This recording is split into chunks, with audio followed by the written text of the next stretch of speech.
Dear second year student 18-20 batch, आपको मैं radio wave propagation and antenna पढ़ा रहा था, जो कि करीब आधा मैं पढ़ा चुका था, जिसमें कि हम लोग डिस्कस कर चुके थे कि इंट्रोडक्शन में बता चुका था व्हाट इज़ रेडियो वेव क्या होता है, रेडियो वेव की स्पीड क्या होती है। मैं एक बार आपको फिर से एक्सप्लेन कर दे रहा हूँ रेडियो वेव क्या होती है, इसकी कैसे बात करते हैं।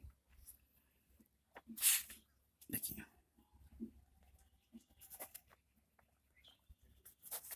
रेडियो वेव की जब हम लोग बात करते हैं तो रेडियो वेव होता क्या है, एक्चुअली ये इलेक्ट्रोमैग्नेटिक वेव होता है।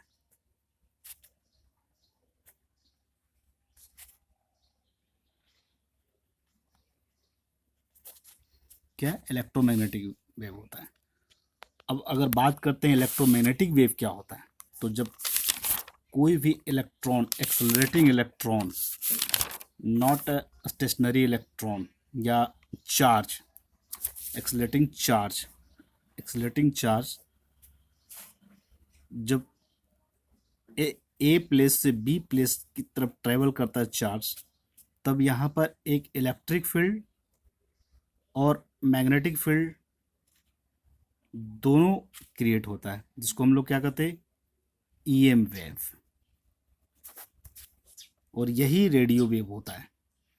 अब हम लोग बात करेंगे सर, तो ये क्रिएट कैसे होता है। हम लोग सबसे पहले कहते हैं आखिर ये क्रिएट कैसे करता है, तो ये फिर उसके बाद प्रोपोगेट होता है। तो प्रोपोगेट क्या होता है, travelling of wave is called propagate.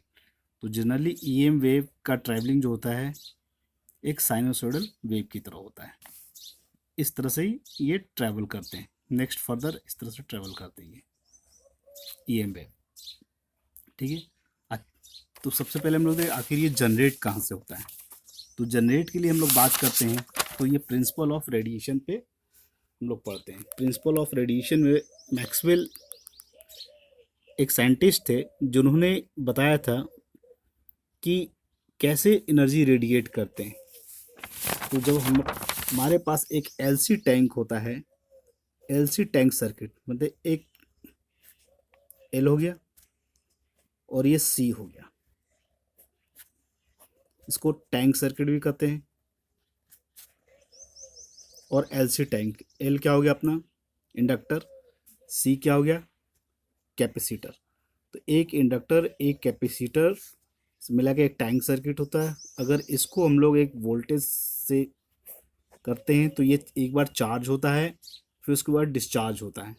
तो चार्ज होता है, डिस्चार्ज होता है, मतलब इलेक्ट्रॉन का फ्लो हो रहा है और फिर वो डिस्चार्ज हो रहा है, चार्ज हो रहा है, डिस्चार्ज हो रहा है। इससे क्या होता है, बार बार वो वाइब्रेट होता है और यहाँ से इलेक्ट्रॉन मोशन में रहते हैं, क्या मोशन में आ जाते हैं, जिसके कारण जब इलेक्ट्रॉन मोशन में आ जाते हैं या अपन कहते हैं चार्ज मोशन में आते हैं तो एक एनर्जी रेडिएट करता है। और जब ये एनर्जी रेडिएट करते हैं तो क्या होता है, वो जो एनर्जी रेडिएशन होता है इलेक्ट्रोमैग्नेटिक वेव के फॉर्म में होता है। नाउ स्पीड ऑफ इलेक्ट्रोमैग्नेटिक, कितनी स्पीड होती है इसकी, तो इसकी स्पीड जो होती है 3 × 10⁸ मीटर पर सेकंड के स्पीड से होती है। That is the equal to the speed of light. ये लाइट के स्पीड के इक्वल होते हैं। देखिए इलेक्ट्रोमैग्नेटिक वेव जो है जब इंसुलेटर के थ्रू ये जाएगा तो इंसुलेटर से ये पास कर जाएगा।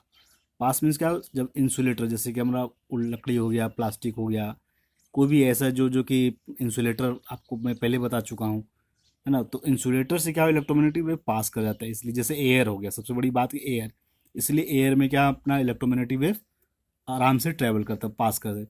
लेकिन बट जहाँ उसको कंडक्टर मिलेगा या मेटल मिलेगा तो वो कंडक्टर और मेटल क्या करता है, उसको इंटरसेप्ट कर देता है। इंटरसेप्ट मीन्स क्या, तो उसको कट कर देता है, उसको उसको कैच कर लेता है, उसमें कुछ क्रिएट कर लेता है। उसमें इलेक्ट्रॉन जो होता है कि एनर्जी जो होती है रेडिएटिंग एनर्जी को वो कैच कर लेता है।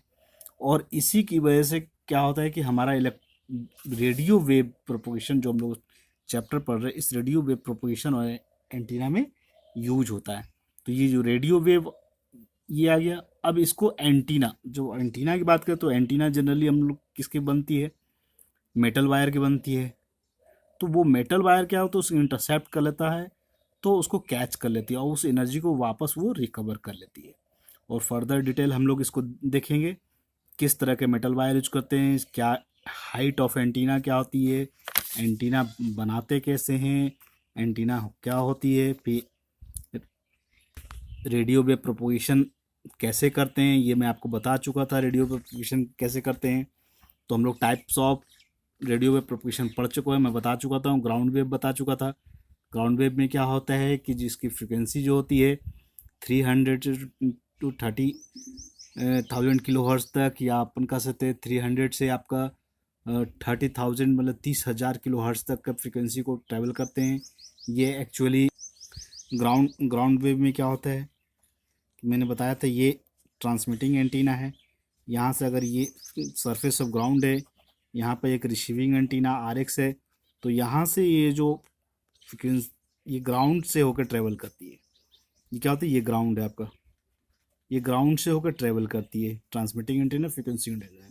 और इसी की वजह से जब ग्राउंड से क्या होता है, तो ग्राउंड भी क्या होता है, एक फ्रिक्वेंसी इन्फ्लुएंस होता है, इसके अंदर एक क्रिएट होता है, और यहाँ पर एक इंटरसेप्ट करती है ग्राउंड को, और जहाँ पर ये इंटरसेप्ट करती है वहाँ पर 50% अबाउट नॉट फिक्स या 25% एनर्जी लूज कर देती है या लॉस्ट हो जाता है। ये लॉस्ट कैसे होता है, ये ग्राउंड इसको ऑब्जर्व कर लेता है। तो इसमें जो है, इसको इसीलिए ग्राउंड वेव को हम लोग ज़्यादा हाई फ्रिक्वेंसी पर नहीं देते हैं, ट्रैवल करते हैं, इसको लो फ्रिक्वेंसी के लिए हम लोग यूज करते हैं, लो फ्रिक्वेंसी यूज करते हैं। अब आपको समझ में आया, मैंने बता चुका था लो फ्रिक्वेंसी हाई फ्रिक्वेंसी से कैसे पता चलेगा। देखिए एक छोटा सा एग्जांपल देख लेते हैं। ये अपनी लो फ्रिक्वेंसी, लो का डायग्राम देख लेते हैं। ये लो का एक कंप्लीट साइकिल वेव हो गया 1 लैम्डा में। ये आपका मीडियम फ्रिक्वेंसी हो गया, इतने ही टाइम में 1 सेकंड में, इतने ही टाइम में 1 सेकंड में ये आपका मीडियम हो गया, और ये आपकी हाई फ्रिक्वेंसी हो गई 1 सेकंड में। अगर मैं यहाँ पर एक एंटीना लगाता हूँ तो ये अर्थ को 1 2 3 4 5 6 टाइम कट कर लेगा। अगर मैं यहाँ पर TX लगा दी, यहाँ पर RX लगा दिया एंटीना, तो ये कितनी बार टच किया, जितनी बार कट कर रहा है उतनी बार। तो यहाँ पर ट्रांसमिटिंग एंटीना से रिसीविंग एंटीना में जाने में अपने पास इनपुट सिग्नल अगर देते हैं यहाँ पर, तो आउटपुट सिग्नल अपने पास 0 हो जाएगा। इनपुट दे रहे हैं 100%, आउटपुट 0 होगा। हाई फ्रिक्वेंसी जब देते हैं तो हाई फ्रिक्वेंसी, तो हाई फ्रिक्वेंसी में क्या, ये हाई फ्रिक्वेंसी का सिंबल है, ये मीडियम फ्रिक्वेंसी का, तो इसमें भी लॉस ज़्यादा हो रहा है। लो फ्रिक्वेंसी में क्या होता है कि वेवलेंथ ज़्यादा होती है, तो क्या होता है, ग्राउंड का इन्फ्लुएंस कम करेगा, ये डायरेक्ट एंटीना पहुंच जाएगा, तो इसमें क्या होती है कि आसानी। तो इसलिए ग्राउंड वेव में हम लोग लो फ्रिक्वेंसी का यूज करते हैं। कहाँ तक करते हैं, 300 hertz to about 3000 kilo hertz तक का यूज कर रहे हैं हम लोग। ठीक है। सेकंड मैंने बताया था आपको स्काई वेव। सेकंड क्या बताया था मैंने, sky wave. Sky wave propagation में हम लोग फ्रिक्वेंसी रेंज जो यूज करते हैं 3 मेगाहर्ट्ज टू 30 मेगाहर्ट्ज तक का यूज करते हैं। कितनी फ्रिक्वेंसी यूज करते हैं, 3 मेगाहर्ट्ज टू 30 मेगाहर्ट्ज का यूज करते हैं। ये जो वेव है, इंटायर जो वेव है, this wave cover entire earth by reflection from the ionosphere and reflection from the ground surface wave. ये पूरे अर्थ को कवर करता है, और इसी का ज़्यादातर हम लोग यूज कर रहे हैं। तो मैंने बताया था स्काई वेव में, मैंने आपको बताया था, देखिए एक रफ कर लेता हूँ मैं। स्काई वेव में मैंने बताया था आपको कि जैसे कि ये ग्राउंड सरफेस है, यहाँ पे एक एंटीना है अपना, TX एंटीना है, तो और ये अपने पास एटमॉस्फेयर है। एटमॉस्फेयर में सबसे पहले ट्रोपोस्फेयर आता है, ठीक है, उसके बाद आपका स्ट्रेटोस्फेयर आता है। तो स्ट्रेटोस्फेयर में हम लोग को यहाँ से 4 लेयर आते हैं। कितने लेयर आते हैं, 4 लेयर आते हैं, D layer, E layer, F layer, सब मैं बताया था। तो यहाँ से अपने पास RX एंटीना है, तो यहाँ से जब हम लोग वेव करते हैं 3 मेगाहर्ट्ज, तो यहाँ पर आइनोस्फेयर होता है। यहाँ पर क्या होता है, आइनोस्फेयर होता है। तो ये क्या करता है, एक मिरर की तरह करता है, जैसे यहाँ से लाइट जाएगी तो यहाँ से टकरा के वापस इधर आ जाती है। तो ये रिसीविंग एंटीना होता है। तो स्काई वेव में इसका यूज करते हैं, आपको मैंने लिखवा दिया था, नोट्स बनवा दिया था क्लासरूम में। इसके बाद आगे देखते हैं। थर्ड जो आता है अपने पास स्पेस वेव, इसको हम लोग डायरेक्ट वेव भी कहते हैं। इसमें क्या होता है, स्पेस वेव में क्या होता है कि डायरेक्ट वेव इसलिए कहते हैं कि यहाँ एक TX से RX को डायरेक्ट कन्वर्सेशन होता है, यहाँ से ट्रांसमिट करिएगा डायरेक्ट इसको लेगा, ठीक है। अब इसमें क्या था, अर्थ स्टेशन पर एक से दूसरे को, या तो यहाँ से एक सैटेलाइट आएगी, यहाँ पर एक सैटेलाइट आएगा, तो यहाँ से डायरेक्ट इसको कम्युनिकेट करें, तो इसमें क्या डायरेक्ट आपका आ गया, ठीक है। अब इसमें हम लोग सबसे पहले बात करते हैं कि इसकी फ्रिक्वेंसी रेंज कितनी होती है। तो इसकी frequency range 30 megahertz to 3 × 10⁶ megahertz तक, बहुत हाई फ्रिक्वेंसी रेंज पर इसको ट्रांसमिट करते हैं। इट इज़, इसको जनरली ये क्वेश्चन होता है, it is also called line of site. Maximum distance कितना होता है, 50 किलोमीटर होता है लाइन ऑफ साइट में, ठीक। कम्युनिकेशन रेंज कितना होता है, 100 किलोमीटर डायमीटर, इसका कम्युनिकेशन रेंज कितना होता है, डायमीटर 100 किलोमीटर का। ये वर्टिकली पोलराइज होता है जनरली आपका। ये एक छोटा सा न्यूमेरिकल कभी कभी आ जाता है आपका, डिस्टेंस ऑफ ओरिजिन का।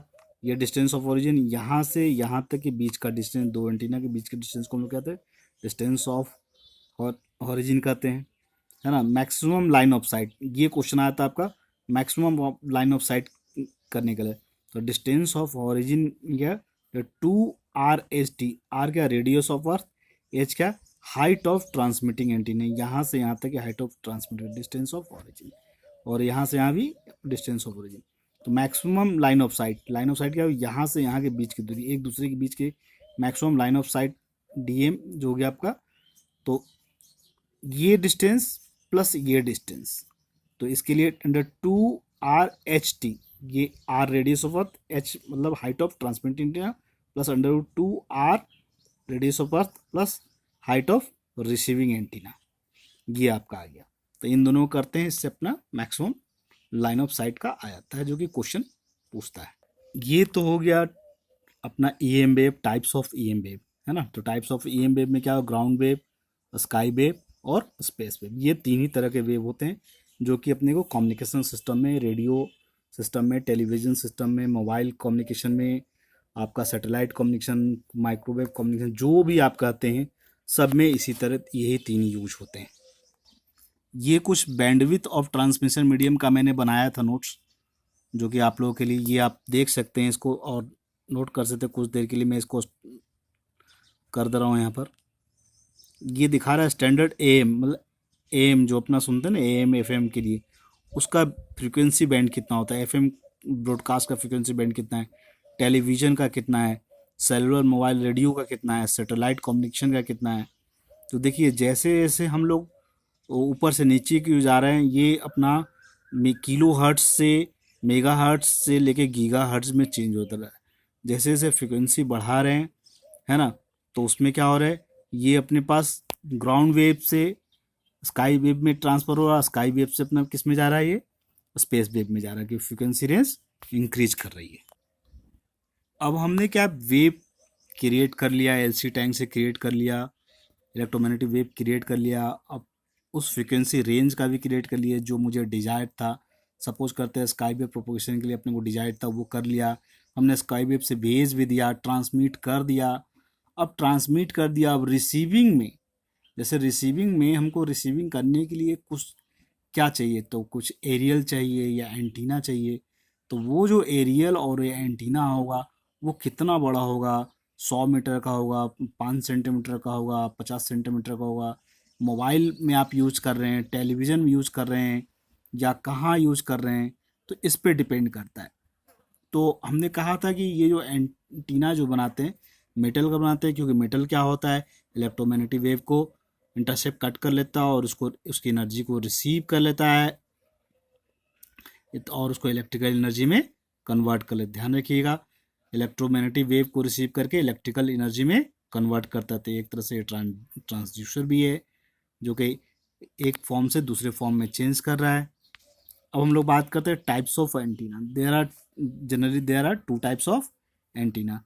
फर्स्ट क्या होता है, हर्ट्ज एंटीना, और सेकंड इज मार्कोनी एंटीना। क्या है, Hertz antenna and Marconi antenna. अब हम लोग बात करते हैं हर्ट्ज एंटीना। हर्ट्ज एंटीना क्या होता है, ए स्टेट कंडक्टर, क्या होता है, सीधा एक कंडक्टर होता है straight conductor of length equal to the half of wavelength of radio signal. एक ऐसा उसका लेंथ कितना होगा हर्ट्ज एंटीना का, half of wavelength of radio signal. जो भी रेडियो सिग्नल हम दे रहे हैं उसकी वेवलेंथ के लिए हमने बात की थी। देखिए वेवलेंथ के लिए हमने क्या किया, ये आपकी वेवलेंथ हो गई। तो जो भी वेवलेंथ होगा 1 मीटर का वेवलेंथ होगा तो उसका एंटीना का हाइट कितना होगा, हाफ मीटर का होगा। तो वेवलेंथ पे डिपेंड कर रही है, तो ये hertz antenna half of wavelength. Now second Markovnikov antenna. Markovnikov antenna क्या होता है, ये कंडक्टर वायर होता है। इसका लेंथ क्या होता है, वेवलेंथ का क्वार्टर साइज होता है, मतलब कि lambda by L equal to lambda by 4 होता है। क्या होता है साइज, क्या होता है लैम्डा बाई 4। किसका लैम्डा बाई लेंथ, लैम्डा क्या हो गया इस इनपुट सिग्नल जो इलेक्ट्रोमैग्नेटिक वेव का, रेडियो वेव के, उसकी वेवलेंथ का जो 4 से डिवाइड कर तो उसकी लेंथ के इक्वल अपना चाहिए। और इट इज़ वर्टिकली पोलराइड, क्या होता है it is held in vertically. Ground से हम लोग क्या करते हैं, वर्टिकल खड़ा करते हैं मार्कोनी एंटीना। तो जनरली हम लोग मार्कोनी एंटीना ही यूज कर रहे हैं। In general size of antenna, generally हम लोग कौन सा, अभी मैंने कहा था साइज ऑफ एंटीना क्या होता है, L equal to lambda by 4। तो एंटीना का साइज कितना होना चाहिए, लैम्डा बाई 4 होना चाहिए। देखिए एक एग्जाम्पल्स लेके मैं समझाता हूँ कि एंटीना की साइज कितनी होनी चाहिए। अगर मैं फ्रिक्वेंसी ले लूँ, फ्रिक्वेंसी इनपुट फ्रिक्वेंसी ले लूँ मैं, अपनी फ्रिक्वेंसी जो हो गई एफ इक्वल टू, सपोज कर लेते हैं 30 मेगा हर्ट्ज की फ्रिक्वेंसी है। ये अपना पास इनपुट सिग्नल की फ्रिक्वेंसी है। फ्रिक्वेंसी के टर्म में दिया है, लैम्डा तो पता नहीं रहेगा। तो इसको कैच करने के लिए है ना, ये अपना स्काई वेव हो गया, कौन सा हो गया ये स्काई वेव में आ गया, मिनिमम स्काई वेव का मिनिमम फ्रिक्वेंसी आ गई। तो इसको कैच करने के लिए और क्या होते हैं 30 मेगाहर्ट्ज से 30 सपोज कर लेते हैं, है ना 3000 मेगाहर्ट्ज, ये सपोज कर लेते हैं। दो फ्रिक्वेंसी ले लेते हैं, ये आपका लोअर ले लिए और ये क्या ले लिए अपर फ्रिक्वेंसी ले लिए। ठीक है, इन दोनों के लिए क्या चाहिए अपने को एंटीना, तो इन दोनों के लिए जो एंटीना चाहिए अपने को, है ना, तो हम लोग क्या करते हैं लैम्डा निकालते हैं। लैम्डा कैसे निकलेगी अपने का, सी वाई एफ से। कैसे निकलेगी, सी वाई एफ। सी क्या होता है 3 × 10⁸ है ना, स्पीड ऑफ लाइट। और एफ क्या हो गया, एफ आपका दिया हुआ है 30 मेगाहर्ट्ज, मेगा मतलब 10⁶ हो गए। अब 10⁶ से 10⁸ किया तो 10⁴ बचा, और 3 से तो 10 बचा। अब क्या हो गया 100/10 बचा, तो क्या हो 10 मीटर का। कितना ये लैम्डा कितना आ गया अपने पास 10 आ गया। तो लैम्डा 10 आ गया, तो लेंथ एल इक्वल टू क्या हो गया लैम्डा बाई 4। तो 10/4 कितना हो गया, मतलब कि 2.5 मीटर का एंटीना चाहिए। तो ये 2.5 मीटर का एंटीना जो प्रैक्टिकली हम लोग टीवी में जो यूज़ करते हैं, ये 2.5 मीटर का होता है। और इससे बहुत कम होता है, मोबाइल में तो बहुत हम लोग मतलब सेंटीमीटर से भी कम में यूज़ करते हैं। तो उसके लिए और फ्रिक्वेंसी हमको बढ़ानी पड़ेगी। अब देखते हैं सेकंड फ्रिक्वेंसी पर, इस पे देखते हैं कि हमको एंटीना की साइज क्या आ रही है। Dear second year student 18-20 batch, आपको मैं radio wave propagation and antenna पढ़ा रहा था, जो कि करीब आधा मैं पढ़ा चुका था, जिसमें कि हम लोग डिस्कस कर चुके थे कि इंट्रोडक्शन में बता चुका था what is radio wave, radio wave क्या होता है, रेडियो वेव की स्पीड क्या होती है। मैं एक बार आपको फिर से एक्सप्लेन कर दे रहा हूँ रेडियो वेव क्या होती है, इसकी कैसे बात करते हैं। देखिए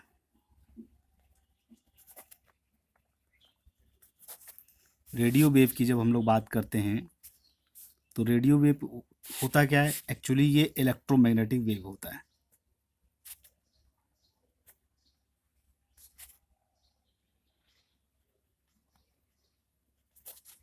क्या इलेक्ट्रोमैग्नेटिक वेव होता है। अब अगर बात करते हैं इलेक्ट्रोमैग्नेटिक वेव क्या होता है, तो जब कोई भी electron, accelerating electron, not stationary electron, या चार्ज, एक्सेलरेटिंग चार्ज जब ए प्लेस से बी प्लेस की तरफ ट्रेवल करता है चार्ज, तब यहाँ पर एक इलेक्ट्रिक फील्ड और मैग्नेटिक फील्ड दोनों क्रिएट होता है, जिसको हम लोग क्या कहते हैं ईएम वेव, और यही रेडियो वेव होता है। अब हम लोग बात करेंगे सर, तो ये क्रिएट कैसे होता है। हम लोग सबसे पहले कहते हैं आखिर ये क्रिएट कैसे करता है। तो ये फिर उसके बाद प्रोपोगेट होता है। तो प्रोपोगेट क्या होता है, travelling of wave is called propagate. तो जनरली ईएम वेव का ट्रैवलिंग जो होता है एक साइनोसॉइडल वेव की तरह होता है। इस तरह से ही ये ट्रैवल करते हैं, नेक्स्ट फर्दर इस तरह से ट्रैवल करते हैं ये ईएम वेव। ठीक है, तो सबसे पहले हम लोग देखें आखिर ये जनरेट कहाँ से होता है। तो जनरेट के लिए हम लोग बात करते हैं, तो ये प्रिंसिपल ऑफ रेडिएशन पे हम लोग पढ़ते हैं। प्रिंसिपल ऑफ रेडिएशन में मैक्सवेल एक साइंटिस्ट थे जिन्होंने बताया था कि कैसे एनर्जी रेडिएट करते हैं। तो जब हमारे पास एक एलसी टैंक होता है, एलसी टैंक सर्किट मतलब एक एल हो गया और ये सी हो गया, इसको टैंक सर्किट भी कहते हैं। और एलसी टैंक, एल क्या हो गया अपना इंडक्टर, सी क्या हो गया कैपेसिटर। तो एक इंडक्टर एक कैपेसिटर मिला के एक टैंक सर्किट होता है। अगर इसको हम लोग एक वोल्टेज से करते हैं तो ये एक बार चार्ज होता है, फिर उसके बाद डिस्चार्ज होता है। तो चार्ज होता है डिस्चार्ज होता है मतलब इलेक्ट्रॉन का फ्लो हो रहा है और फिर वो डिस्चार्ज हो रहा है, चार्ज हो रहा है डिस्चार्ज हो रहा है। इससे क्या होता है, बार बार वो वाइब्रेट होता है और यहाँ से इलेक्ट्रॉन मोशन में रहते हैं, क्या मोशन में आ जाते हैं, जिसके कारण जब इलेक्ट्रॉन मोशन में आ जाते हैं या अपन कहते हैं चार्ज मोशन में आते हैं तो एक एनर्जी रेडिएट करता है। और जब ये एनर्जी रेडिएट करते हैं तो क्या होता है, वो जो एनर्जी रेडिएशन होता है इलेक्ट्रोमैग्नेटिक वेव के फॉर्म में होता है। नाउ स्पीड ऑफ इलेक्ट्रोमैग्नेटिक, कितनी स्पीड होती है इसकी, तो इसकी स्पीड जो होती है 3 × 10⁸ मीटर पर सेकंड के स्पीड से होती है। That is the equal to the speed of light. ये लाइट के स्पीड के इक्वल होते हैं। देखिए इलेक्ट्रोमैग्नेटिक वेव जो है जब इंसुलेटर के थ्रू ये जाएगा तो इंसुलेटर से ये पास कर जाएगा। पास मीन्स क्या, जब इंसुलेटर जैसे कि हमारा लकड़ी हो गया, प्लास्टिक हो गया, कोई भी ऐसा जो कि इंसुलेटर आपको मैं पहले बता चुका हूँ, है ना। तो इंसुलेटर से क्या इलेक्ट्रोमैग्नेटिक वेव पास कर जाता है। इसलिए जैसे एयर हो गया, सबसे बड़ी बात कि एयर, इसलिए एयर में क्या अपना इलेक्ट्रोमैग्नेटिक वेव आराम से ट्रैवल करता है, पास कर दे। लेकिन बट जहाँ उसको कंडक्टर मिलेगा या मेटल मिलेगा तो वो कंडक्टर और मेटल क्या करता है, उसको इंटरसेप्ट कर देता है। इंटरसेप्ट मीन्स क्या, तो उसको कट कर देता है, उसको उसको कैच कर लेता है, उसमें कुछ क्रिएट कर लेता है। उसमें इलेक्ट्रॉन जो होता है कि एनर्जी जो होती है रेडिएटिंग एनर्जी को वो कैच कर लेता है। और इसी की वजह से क्या होता है कि हमारा रेडियो वेव प्रोपोगेशन जो हम लोग चैप्टर पढ़ रहे हैं, इस रेडियो वेव प्रोपोगेशन और एंटीना में यूज होता है। तो ये जो रेडियो वेव ये आ गया। अब इसको एंटीना, जो एंटीना की बात करें तो एंटीना जनरली हम लोग किसकी बनती है, मेटल वायर की बनती है। तो वो मेटल वायर क्या होता है, उसको इंटरसेप्ट कर लेता है, तो उसको कैच कर लेती है और उस एनर्जी को वापस वो रिकवर कर लेती है। और फर्दर डिटेल हम लोग इसको देखेंगे, किस तरह के मेटल वायर यूज करते हैं, क्या हाइट ऑफ एंटीना क्या होती है, एंटीना बनाते कैसे हैं, एंटीना क्या होती है, फिर रेडियो वेव प्रोपोगेशन कैसे करते हैं, ये मैं आपको बता चुका था रेडियो वेव प्रोपोगेशन कैसे करते हैं। तो हम लोग types of radio wave propagation पढ़ चुका है, मैं बता चुका था, ग्राउंड वेव बता चुका था। ग्राउंड वेव में क्या होता है कि जिसकी फ्रिक्वेंसी जो होती है 300 to 30,000 किलो हर्ट्ज तक, या अपन कह सकते हैं 300 से आपका 30,000 मतलब 30,000 किलो हर्ट्ज तक का फ्रिक्वेंसी को ट्रैवल करते हैं। ये एक्चुअली ग्राउंड वेव में क्या होता है, मैंने बताया था ये ट्रांसमिटिंग एंटीना है। यहाँ से अगर ये सरफेस ऑफ ग्राउंड है, यहाँ पर एक रिसीविंग एंटीना RX है, तो यहाँ से ये जो फ्रिक्वेंसी ये ग्राउंड से होकर ट्रेवल करती है। ये क्या होता है, ये ग्राउंड है आपका, ये ग्राउंड से होकर ट्रेवल करती है ट्रांसमिटिंग एंटीना फ्रिक्वेंसी एंटीना। और इसी की वजह से जब ग्राउंड से क्या होता है, तो ग्राउंड भी क्या होता है, एक फ्रिक्वेंसी इन्फ्लुएंस होता है, इसके अंदर एक क्रिएट होता है और यहाँ पर एक इंटरसेप्ट करती है ग्राउंड को। और जहाँ पर ये इंटरसेप्ट करती है वहाँ पर 50% अबाउट नॉट फिक्स या 25% एनर्जी लूज कर देती है या लॉस्ट हो जाता है। ये लॉस्ट कैसे होता है, ये ग्राउंड इसको ऑब्जर्व कर लेता है। तो इसमें जो है इसको इसीलिए ग्राउंड वेव को हम लोग ज़्यादा हाई फ्रिक्वेंसी पर नहीं देते हैं, ट्रैवल करते हैं, इसको लो फ्रिक्वेंसी के लिए हम लोग यूज करते हैं, लो फ्रिक्वेंसी यूज करते हैं। अब आपको समझ में आया, मैंने बता चुका था लो फ्रिक्वेंसी हाई फ्रिक्वेंसी से कैसे पता चलेगा। देखिए एक छोटा सा एग्जांपल देख लेते हैं, ये अपनी लो फ्रिक्वेंसी, लो का डायग्राम देख लेते हैं। ये लो का एक कंप्लीट साइकिल वेव हो गया 1 लैम्डा में। ये आपका मीडियम फ्रिक्वेंसी हो गया, इतने ही टाइम में 1 सेकंड में, इतने ही टाइम में 1 सेकंड में ये आपका मीडियम हो गया। और ये आपकी हाई फ्रिक्वेंसी हो गई 1 सेकंड में। अगर मैं यहाँ पर एक एंटीना लगाता हूँ तो ये अर्थ को 1 2 3 4 5 6 टाइम कट कर लेगा। अगर मैं यहाँ पे TX लगा दी, यहाँ पर RX लगा दिया एंटीना, तो ये कितनी बार टच किया, जितनी बार कट कर रहा है उतनी बार। तो यहाँ पर ट्रांसमिटिंग एंटीना से रिसीविंग एंटीना में जाने में अपने पास इनपुट सिग्नल अगर देते हैं यहाँ पर, तो आउटपुट सिग्नल अपने पास 0 हो जाएगा। इनपुट दे रहे हैं 100%, आउटपुट 0 होगा। हाई फ्रिक्वेंसी जब देते हैं तो हाई फ्रिक्वेंसी, तो हाई फ्रिक्वेंसी में क्या, ये हाई फ्रिक्वेंसी का सिंबल है, ये मीडियम फ्रिक्वेंसी का, तो इसमें भी लॉस ज़्यादा हो रहा है। लो फ्रिक्वेंसी में क्या होता है कि वेवलेंथ ज़्यादा होती है, तो क्या होता है ग्राउंड का इन्फ्लुएंस कम करेगा, ये डायरेक्ट एंटीना में पहुंच जाएगा, तो इसमें क्या होती है कि आसानी। तो इसलिए ग्राउंड वेव में हम लोग लो फ्रिक्वेंसी का यूज करते हैं। कहाँ तक करते हैं, 300 hertz to about 3000 kilo hertz तक का यूज कर रहे हैं हम लोग। ठीक है। सेकंड मैंने बताया था आपको स्काई वेव। सेकंड क्या बताया था मैंने, sky wave. Sky wave, sky wave propagation में हम लोग फ्रिक्वेंसी रेंज जो यूज करते हैं 3 मेगाहर्ट्ज टू 30 मेगाहर्ट्ज तक का यूज करते हैं। कितनी फ्रिक्वेंसी यूज करते हैं, 3 मेगाहर्ट्ज टू 30 मेगाहर्ट्ज का यूज करते हैं। ये जो वेव है, इंटायर जो वेव है, this wave cover entire earth by reflection from the ionosphere and reflection from the ground surface wave. ये पूरे अर्थ को कवर करता है और इसी का ज़्यादातर हम लोग यूज कर रहे हैं। तो मैंने बताया था स्काई वेव में, मैंने आपको बताया था, देखिए एक ग्राफ कर लेता हूँ मैं। स्काई वेव में मैंने बताया था आपको कि जैसे कि ये ग्राउंड सरफेस है, यहाँ पे एक एंटीना है अपना, TX एंटीना है, तो और ये अपने पास एटमॉस्फेयर है। एटमॉस्फेयर में सबसे पहले ट्रोपोस्फेयर आता है, ठीक है, उसके बाद आपका स्ट्रेटोस्फेयर आता है। तो स्ट्रेटोस्फेयर में हम लोग को यहाँ से 4 लेयर आते हैं। कितने लेयर आते हैं, 4 लेयर आते हैं, D layer, E layer, F layer, सब मैं बताया था। तो यहाँ से अपने पास RX एंटीना है, तो यहाँ से जब हम लोग वेव करते हैं 3 मेगाहर्ट्ज, तो यहाँ पर आइनोस्फेयर होता है। यहाँ पर क्या होता है, आइनोस्फेयर होता है। तो ये क्या करता है, एक मिरर की तरह करता है, जैसे यहाँ से लाइट जाएगी तो यहाँ से टकरा के वापस इधर आ जाती है। तो ये रिसीविंग एंटीना होता है। तो स्काई वेव में इसका यूज करते हैं, आपको मैंने लिखवा दिया था, नोट्स बनवा दिया था क्लासरूम में। इसके बाद आगे देखते हैं। थर्ड जो आता है अपने पास स्पेस वेव, इसको हम लोग डायरेक्ट वेव भी कहते हैं। इसमें क्या होता है, स्पेस वेव में क्या होता है कि डायरेक्ट वेव इसलिए कहते हैं कि यहाँ एक TX से RX को डायरेक्ट कन्वर्सेशन होता है, यहाँ से ट्रांसमिट करिएगा, डायरेक्ट इसको लेगा, ठीक है।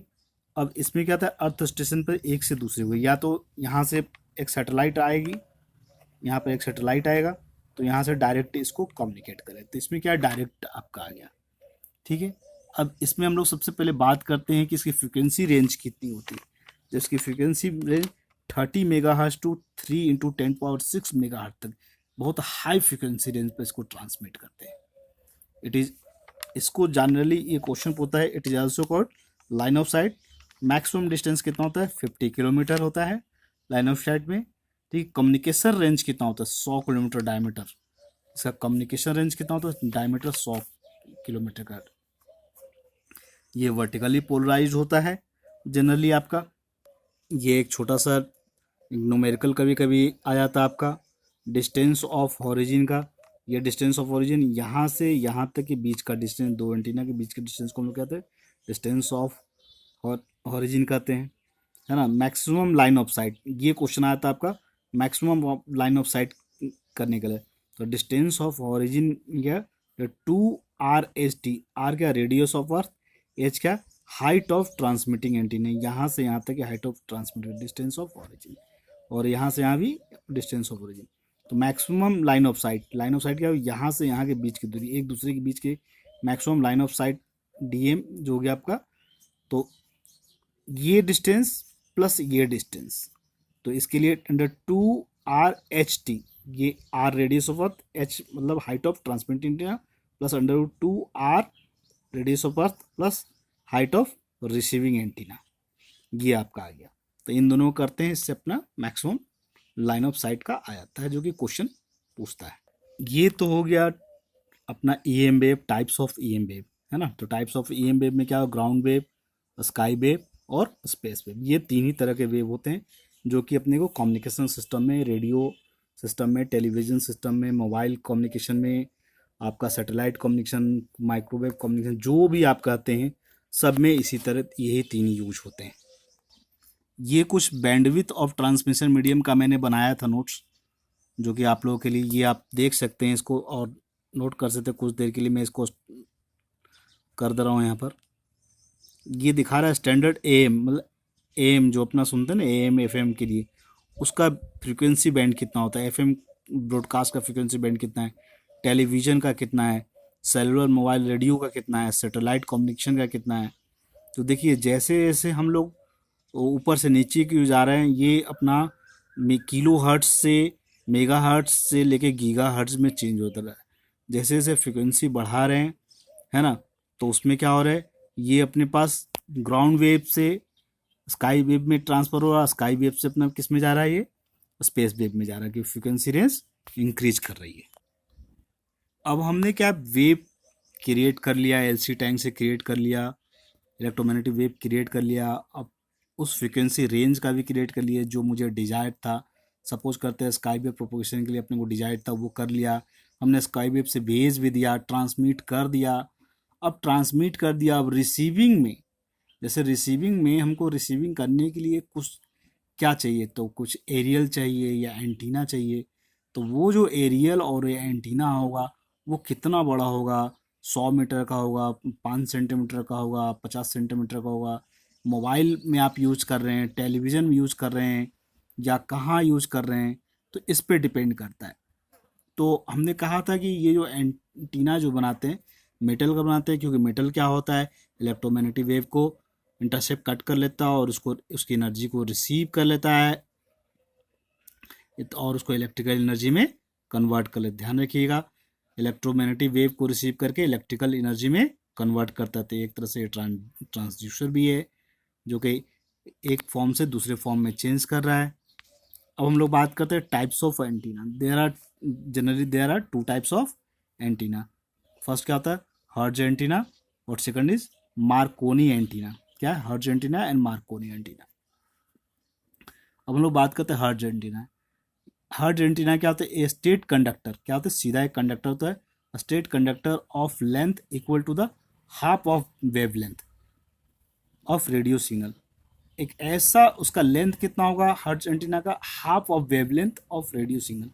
जो भी रेडियो सिग्नल हम दे रहे हैं उसकी वेवलेंथ, वेवलेंथ के लिए हमने बात की थी। देखिए वेवलेंथ के लिए हमने क्या किया, ये आपकी वेवलेंथ हो गई। तो जो भी वेवलेंथ होगा, 1 मीटर का वेवलेंथ होगा, तो उसका एंटीना का हाइट कितना होगा, हाफ मीटर का होगा। तो वेवलेंथ पे डिपेंड कर रही है, तो ये hertz antenna half of wavelength. Now second, Markovnikov antenna. Markovnikov antenna क्या होता है, ये कंडक्टर वायर होता है। इसका लेंथ क्या होता है, वेवलेंथ का क्वार्टर साइज होता है, मतलब कि λ/L इक्वल टू λ/4 होता है। क्या होता है, साइज क्या होता है, λ/4। किसका λ/लेंथ, लैम्डा क्या हो गया, इस इनपुट सिग्नल जो इलेक्ट्रोमैग्नेटिक वेव का, रेडियो वेव के, उसकी वेवलेंथ का जो 4 से डिवाइड करे तो उसकी लेंथ के इक्वल अपना चाहिए। और इट इज़ वर्टिकली पोलराइड, क्या होता है, it is held in vertically. Ground से हम लोग क्या करते हैं, वर्टिकल खड़ा करते हैं मार्कोनी एंटीना। तो जनरली हम लोग मार्कोनी एंटीना ही यूज कर रहे हैं। In general size of antenna, generally हम लोग कौन सा, अभी मैंने कहा था साइज ऑफ एंटीना क्या होता है, L इक्वल टू λ/4। तो एंटीना का साइज कितना होना चाहिए, λ/4 होना चाहिए। देखिए एक एग्जांपल्स लेके मैं समझाता हूँ कि एंटीना की साइज कितनी होनी चाहिए। अगर मैं फ्रीक्वेंसी ले लूँ, फ्रीक्वेंसी इनपुट फ्रीक्वेंसी ले लूँ मैं, अपनी फ्रीक्वेंसी जो हो गई एफ इक्वल टू, सपोज कर लेते हैं 30 मेगा हर्ट्ज की फ्रीक्वेंसी है। ये अपना पास इनपुट सिग्नल की फ्रीक्वेंसी है। फ्रीक्वेंसी के टर्म में दिया है, अगर लैम्डा तो पता नहीं रहेगा। तो इसको कैच करने के लिए, है ना, ये अपना स्काई वेव हो गया। कौन सा हो गया ये स्काई वेव में आ गया। मिनिमम स्काई वेव का मिनिमम फ्रीक्वेंसी आ गई। तो इसको कैच करने के लिए और क्या होते हैं, 30 मेगाहर्ट्ज से 30, सपोज कर लेते हैं, है ना, 3000 मेगाहर्ट्ज, ये सपोज कर लेते हैं। दो फ्रीक्वेंसी ले लेते हैं, ये आपका लोअर ले लिए और ये क्या ले लिए, अपर फ्रीक्वेंसी ले लिए। ठीक है, इन दोनों के लिए क्या चाहिए अपने को, एंटीना। तो इन दोनों के लिए जो एंटीना चाहिए अपने को, है ना, तो हम लोग क्या करते हैं, लैम्डा निकालते हैं। लैम्डा कैसे निकलेगी अपने का, सी वाई एफ से। कैसे निकलेगी, सी वाई एफ। सी क्या होता है, 3 × 10⁸, है ना, स्पीड ऑफ लाइट। और एफ क्या हो गया, एफ आपका दिया हुआ है 30 मेगाहर्ट्ज। मेगा मतलब 10⁶ हो गए। अब 10⁶ से 10⁸ किया तो 10⁴ बचा, और 3 से तो 10 बचा। अब क्या हो गया, 100/10 बचा, तो क्या हो गया 10 मीटर का। कितना, ये लैम्डा कितना आ गया अपने पास, 10 आ गया। तो लैम्डा 10 आ गया, तो लेंथ एल इक्वल टू क्या हो गया, लैम्डा/4। तो 10/4 कितना हो गया, मतलब कि 2.5 मीटर का एंटीना चाहिए। तो ये 2.5 मीटर का एंटीना जो प्रैक्टिकली हम लोग टीवी में जो यूज़ करते हैं, ये 2.5 मीटर का होता है। और इससे बहुत कम होता है। मोबाइल में तो बहुत हम लोग मतलब सेंटीमीटर से भी कम में यूज़ करते हैं। तो उसके लिए और फ्रिक्वेंसी हमको बढ़ानी पड़ेगी। अब देखते हैं सेकंड फ्रिक्वेंसी पर, इस पे देखते हैं कि हमको एंटीना की साइज क्या है।